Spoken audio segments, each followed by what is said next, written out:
Hi guys, welcome back to Ferris Tutorials. In today's episode, we will be reviewing all the contents that we have covered under Tourism Unit 2, Module 1, Product Development.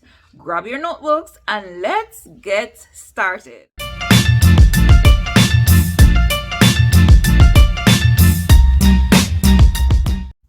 Now that you have grabbed your notebooks, let's get started. So we're revising Module 1, which is entitled Product Development. And for some time now, we have been looking at these contents, and they are contents 1 through to 6. Now let us look at our focus points.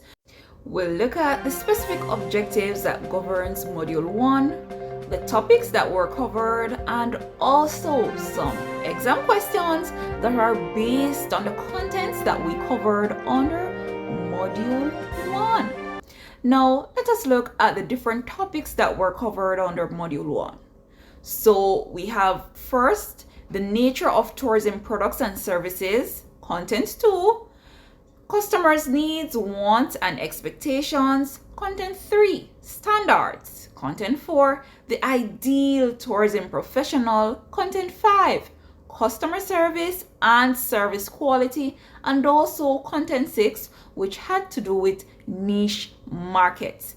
Now, let us look at the specific objectives that governs Module 1 as well, right? And you notice we have 6 specific objectives that focused on the 6 contents that were covered, right? So specific objective 1, discuss the nature of tourism products and services. 2, discuss the needs and expectations of customers.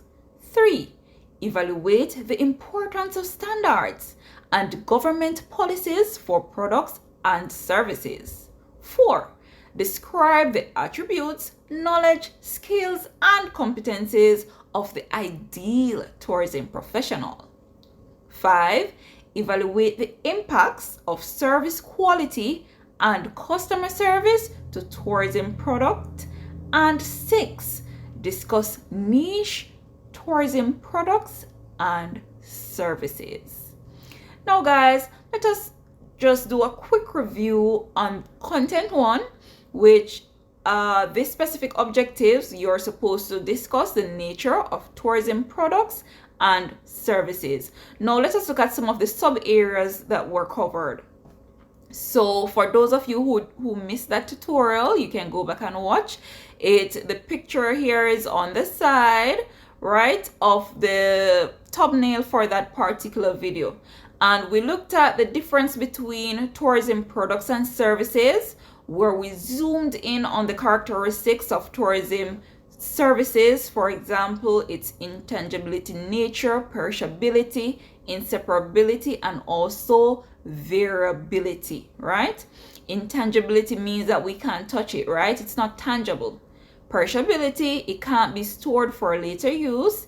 Inseparability, the service cannot be separated from the service provider. And we also looked at variability, which means that depending on who deliver that particular service, the experience or the service varies. Good. We also looked at the pull and push factors of tourism, and this relates to push, the things that encourage persons to move away, and the attributes and the pull factors are the one that attract persons to probably go to a particular destination. So we looked at the push and pull factors, and we looked at the different examples. Good. There was also the topic goals for better tourism development, where we zoomed in on what is it that can be done for tourism to be developed better, right? So we looked at enhanced visitor experiences is one way that can lead to better tourism development. We also looked at improved economy and business success, how to use resources sustainably, and we also looked at how we can incorporate or integrate the community into tourism development, right? And as it relates to the development itself, we looked at the different roles of the stakeholders. So we looked at the different types of stakeholders and also their roles. So for example, we looked at the role of the government, and we said that they are what? They're the provider of infrastructure such as water, sewage disposal, solid waste disposal, electricity, communication, access, and information. We looked at the role of the private sector, for example, services, amenities, and entrepreneurship opportunities that they may provide. We looked at the role of non-governmental organization, and one such important role is lobbying, right? And we also looked at the role of the community. What is it that the community can do? How can we integrate them into tourism development? Or such as in decision making, they may be employed. They are knowledgeable about the area in which certain tourism development may take place, and as such, they are proven to be an asset. All right. Now let us look at sample questions that govern this topic. All right. Now let us look at question 1. Identify 3 characteristics of tourism services. And that's 3 marks. You should be able to, based on the discussion that we had and also the videos that are posted on this particular topic. So if it is that you need a refresher, or you can go ahead and rewatch the video, or if you haven't watched it before, you can go ahead and check it out, and those based on that tutorial you will be able to answer these questions. All right. Now number 2, discuss 3 ways in which tourism services differ from manufactured goods. Now you may find out that question 1 and question 2 is very similar, but guess what? They're asked in different ways, but they're the same responses. But based on the value of each question, you know that you will have to, based on the value and the verb of each question, you will have to supply more information for question 2. So it is just basically asking, discuss 3 ways in which tourism services differed from, manufactured goods should be at the end, guys. So please ensure that you include manufactured goods at the end. So it's basically asking for you to discuss the difference between tourism services and products when we say manufactured goods, right? So we just speak of the different characteristics. It's intangible, it is variable, it's inseparable, and you will have to discuss those points, right? 3, identify 3 tourism stakeholder groups. So these are the groups that are involved in tourism development. We just look at them. 4, outline 3 reasons why the community is an important stakeholder. Number 5, explain 2 ways in which government contributes to tourism development, and that is 6 marks. 6, outline 2 roles of a national tourism organization in developing a country's tourism industry, right? And all of those questions have to do with the roles. Remember the roles of the different stakeholders. We speak of non-governmental organizations and governmental organizations. What are their roles in tourism development? Good. And just identifying, for example, let us look at number 2. You may be thinking, how is it I'm going to get 15 marks? No, it asks for 3 ways. So identifying each of those 3 ways, you have what? 3 marks down already, so you have about 12 more marks to work for. So based on your discussion, and you may include an example, then you can get your additional marks each. So look at each pointer as you're working for 5 marks for each pointer. So identifying each pointer would be 1 mark, and then based on how you explain or outline your points, and you may include an example, then you're working for your additional 4 marks. So we break it apart, and then you can see how much you're supposed to write so that you can get maximum marks. All right. And number 7, describe 2 push factors of tourism. So remember, when we're speaking of push factors, those are the factors that encourage persons to move away. The pull factors are those that attract persons to a certain destination. Good. So push factors encourage persons to move away, while pull factors attract persons to move towards, right? So there you would describe 2. All right. Now let us look at the next topic. Content 2, and the specific objective discuss the needs and expectations of customers, right? And you can check out this video as well with the tutorial. I believe there are 2 parts. So when you're looking at the playlist, so you go on the channel, click on the playlist, and you will see tourism unit 2, and you will see all the video tutorials for module 1. All right, so let us look at the topics that we covered. So the customer's needs and wants. So we looked at what? We looked at the serve quality module. So we looked at reliability. We looked at responsiveness, assurance, empathy, tangibles. Good.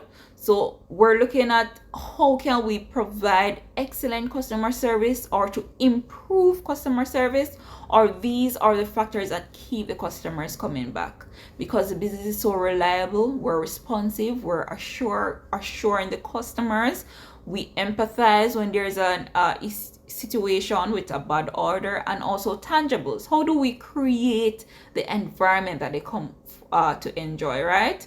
We also looked at determining the customer's needs, meeting their needs, and also strategies in fulfilling the needs and wants, right? How can we fulfill the needs and wants of customers? How can we ensure that they are satisfied? What are some of the things that we can do? We also looked at the importance of the customer, and they are important because without no customers, there ain't no business. Do you agree? Right. So we looked at repeat visits and purchases. Also, increased revenues will eventually lead up to making more profits. And we also looked at referrals, as customers have within their power to make good referrals or bad referrals. So they are very important because we want to what? Mitigate or prevent all of those bad reviews so that we can have good reviews and other persons will want to come to the business and to enjoy service or the products that are being offered. All right, now let us look at some sample questions for this section. All right, so 1, you should be able to define the term customer. Number 2, distinguish between internal and external customers. Number 3, state 2 ways by which hospitality and tourism business can assess customer satisfaction. How is it that these businesses will know that their customers are being satisfied? How can they evaluate and understand if the customers are being satisfied? So we may speak of what? Surveys, mystery shoppers, comment boxes, suggestion box, just by an interview, or even just by orally asking, especially the servers. Are you enjoying the meal? Is there anything that I can do to help? Question 4, describe 2 strategies that can be used by hospitality businesses to fulfill customers' needs and wants. What is it that these businesses can use? What are the strategies? So we may look at the service quality module where we speak of RATOR, right? And we look at 5 of those. So we speak of being responsive, being reliable. We look at assurance. We look at empathizing when there's a situation, and also tangibles. We also could say that what? We're keeping up with standards, and just to ensure that we create an atmosphere where the customers are comfortable. Number 5, discuss 3 reasons why meeting and exceeding customers' expectation is important to tourism businesses. And you notice this is a 15 marks question. That means this question could have is from like it could have been a section B question, because you know that section B of paper 2 is like essay type questions, right? So this is 15 marks. So this question, let's break it down a bit. Let's read it again. Describe 3 reasons why meeting and exceeding customers' expectations. From we're meeting and we're exceeding the customer's expectation, that means we're providing quality service, or we may say service excellence. So why is it important to provide quality service? That's basically what the question is asking. So we will look at the importance of the customer. So we looked at repeat visits. We may speak of building customer loyalty, gaining a competitive advantage over other businesses, or may even just by having good reviews or providing a good word of mouth for the business based on the customers telling their friends or their relatives, or just posting positive reviews. And you will also need to discuss or to explain those points so that you can get your maximum 15 marks. All right, now let us look at content 3. Content 3 has to do with evaluate the importance of standards and government policies for products and services. Evaluate the importance of standards and government policies for products and services. And of course, that's the thumbnail for the tutorial. So if you haven't watched that one, you can go ahead and get yourself up to date. All right, let us look at the different areas that we looked at under this topic. So we looked at the importance of standards to tourism and product development.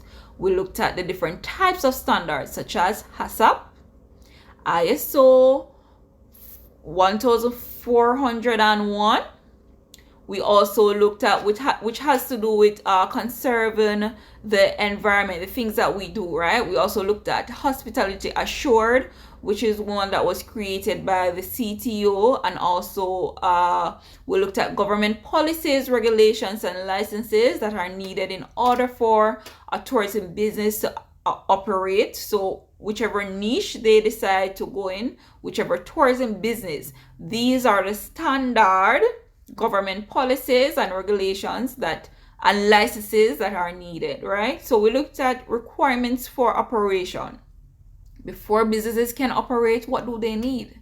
So we looked at things such as fire extinguishers. We look at signage, exit sign, entrance sign. In the case of emergency, we look at assembly points, stuff like those, right? We look at disclaimers. For instance, if there's a water-based adventure park, we look at the disclaimer that are there to inform the customers of certain things. Good. We looked at health policies, safety and security, amusement licenses, and also procedures for emergency management in the case of a disaster, whether it be a natural disaster or man-made disaster such as terrorism, or it may be fire. What is it that is in place? Good. You must have a plan.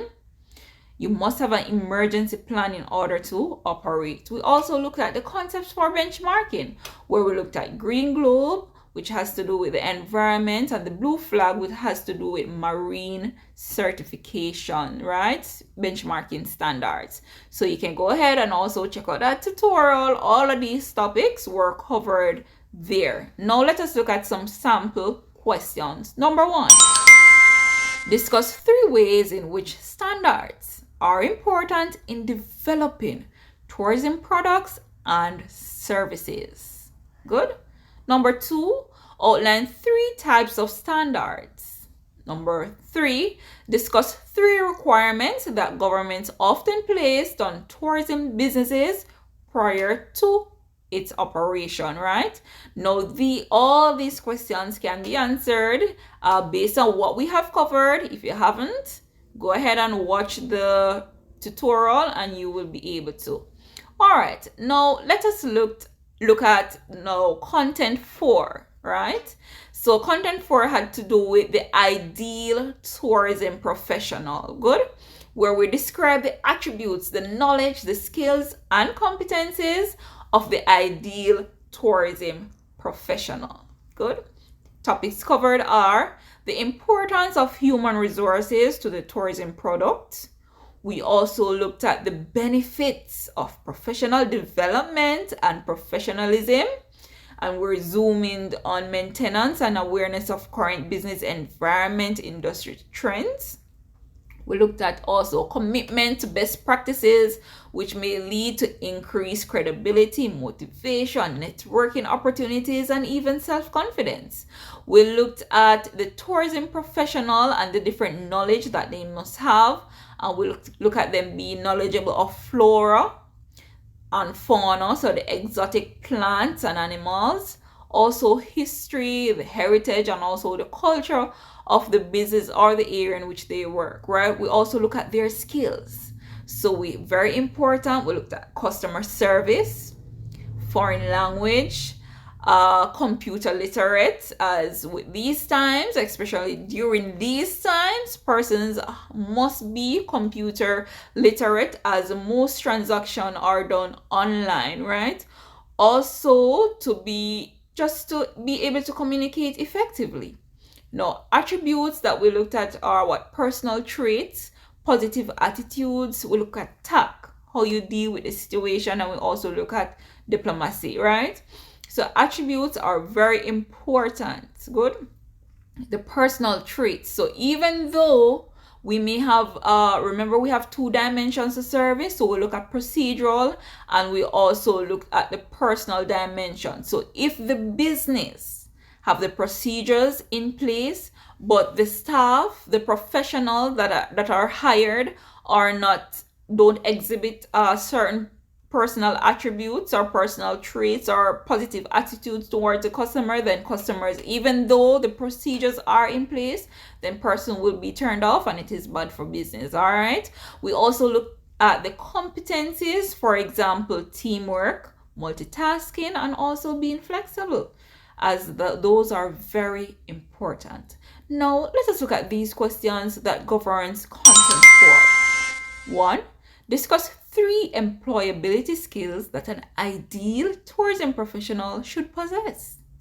So that's 9 marks, so 3 points each. So for each point, you're trying to work for 3 marks for each point, all right? Number 2, explain 3 benefits of professional development and professionalism in tourism, and that's 6 marks, so 2 marks each, right?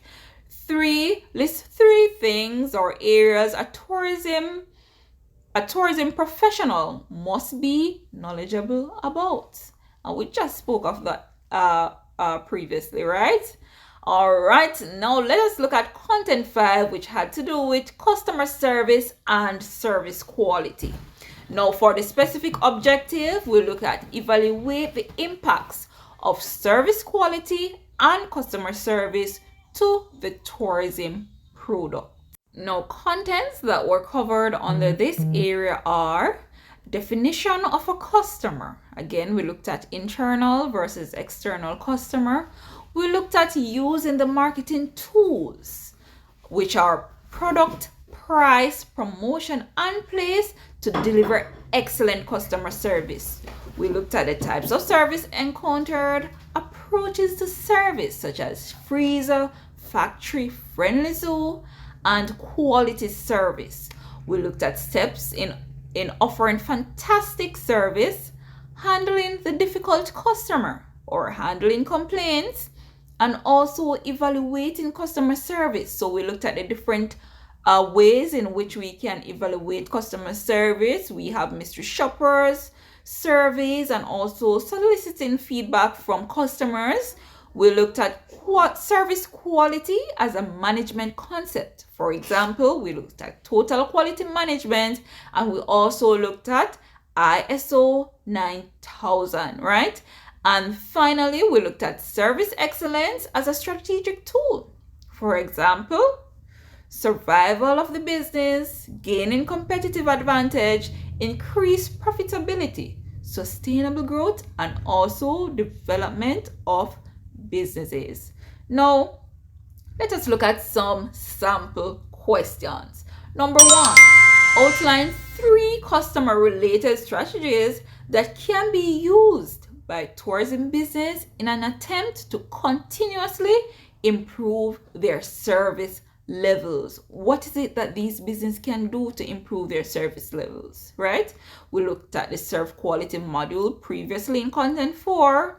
We also looked at the different ways in which we can meet the needs and also exceed the needs of customers. Number 2, explain 3 reasons why tourism businesses should seek to deliver exceptional customer service. 3 marks. Number 3, say 2 ways by which hospitality and tourism businesses can assess customer satisfaction. How is it that you can know that the customer is satisfied?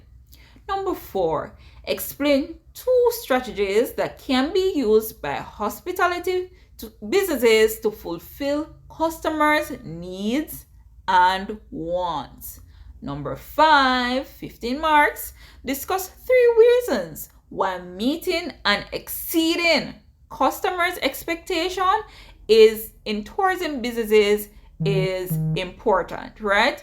Now, these questions you may notice that our responses for these questions are very close, but the questions may phrase differently. So, discuss 3 reasons why meeting and exceeding customers' expectation is important. It is still asking you, why is it that I should provide quality customer service to customers? That's basically what it's asking. So we speak of competitive advantage, repeat visits, and responses like those. All right. Now let us look at content 6. Discuss niche tourism products and services. The areas that were covered, we looked at the definition for niche or niche products and also niche markets. We look at the different types. We describe the different types of tourism niche markets, right? Now, you may find out that when we look at all the registration or the requirements that government will need for tourism business to operate, all the requirements that tourism businesses are needed to put into place, which is a requirement by the government, may also cater to some of these. So the different registration, licenses, exit sign, emergency plan, signage, all of those, health and security purposes, and we also, all of these may be unique. So those are general requirements. Good. But you may also, for example, let us look at spa tourism, or even if you want to say culinary tourism. So we may speak of things that are specific, such as like a food handler's permit, trained and registered person. So each niche will have its unique requirement along with all the general requirements that are needed by the government. Now, just to quickly go through the different niches, we look at ecotourism, sport tourism, heritage and cultural tourism, health and wellness tourism, community tourism, agro-tourism. We look at events, we look at spa tourism, religious tourism, and also culinary tourism. Now, let us look at the questions that govern this final content on the module 1, which was content 6. All right. So number 1, with reference to any one niche, discuss 3 critical requirements for its development. Remember, we speak of the different requirements that are needed by the government, and also for each niche, for each unique niche, the requirements will differ. So we answer as such. All right. Number 2, the Caribbean possesses great potential for the development of many niche tourism products. However, many of these niches cannot be sustained without some critical ingredients. Now, you're supposed to discuss 3 critical requirements for the development of a selected niche tourism product in the Caribbean. So any one niche that you want to choose, and also then you will discuss all of those requirements, whether it be sport tourism, community tourism, culinary tourism, spa tourism, events, whatever you may choose. You may look at each critical need. You're awesome. You've made it to the end of the review session. But stay tuned for Module 2, where we'll be looking at marketing. Thank you for making it Ferris Tutorials, and don't forget to hit that subscribe button and also share with persons who you know will find this information useful.